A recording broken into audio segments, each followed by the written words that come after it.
Sejak ada orang komen dekat saya, dia orang suka tengok saya buat vlog. So saya rasa macam nak buat vlog lagi. And this is the vlog trip ke Hokkaido untuk birthday trip suami saya, Aidil. Birthday dia kali ni dia request nak pergi tengok salji. And sebab kita orang backpacking je, tak ada nak bawa lagi besar-besar sangat. So kita orang berdua je. Lepas 5 tahun baru kita orang merasa nak pergi trip berdua je macam ni. Selama ni mesti bawa anak-anak. So kali ni bagi chance lah dekat mak pak ni pula nak dating berdua sampai ke Sapporo sana. Flight kita orang pukul 1 pagi. So kita orang sampai dekat New Chitosui Airport around 7 pagi. Lepas tu kita orang mandi apa semua, nyonyet-nyonyet dah pukul 8 lebih macam tu. Terus pergi ambil bas ke Sapporo. Okay, bas dia korang boleh beli tiket dekat lower ground ni. Ni dia punya jadual bas. Harga tiket bas dia semua sama je, 1,300 yen naik bas Chuo bus ni. Kita orang pilih untuk naik bas sebab kita orang tak nak berdiri dalam train. So kita naik lah bas. So luggage pun diorang letak dekat bahagian bawah, taklah serabut-serabut. View daripada dalam bas pun dah cantik. Maklumlah dah 30 tahun baru dapat tengok snow secantik ni. So macam kagum jap. Cantiknya lah kan snow dekat Hokkaido ni. Dia punya putih tu nampak macam, tak tahulah, macam cotton candy. Macam bandar ni diselaputi cotton candy gitu. Putih comel cantik. Jangan nampak gebu-gebas tau. Tak sabar kita orang nak main dengan snow ni. Okay, korang naik bas,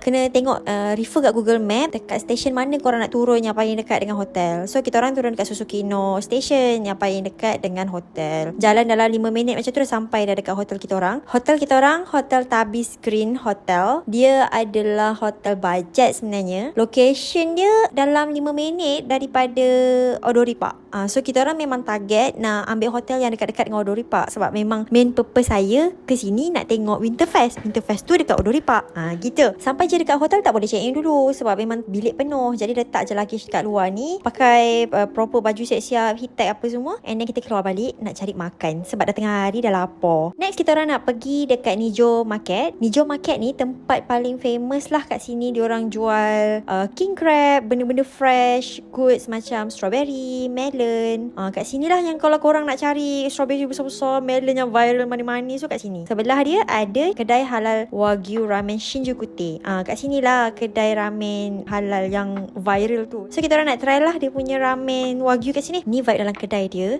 Kedai dia kat tingkat atas, tak kecil sangat, tak besar sangat. And dia ada sediakan toilet and musola juga.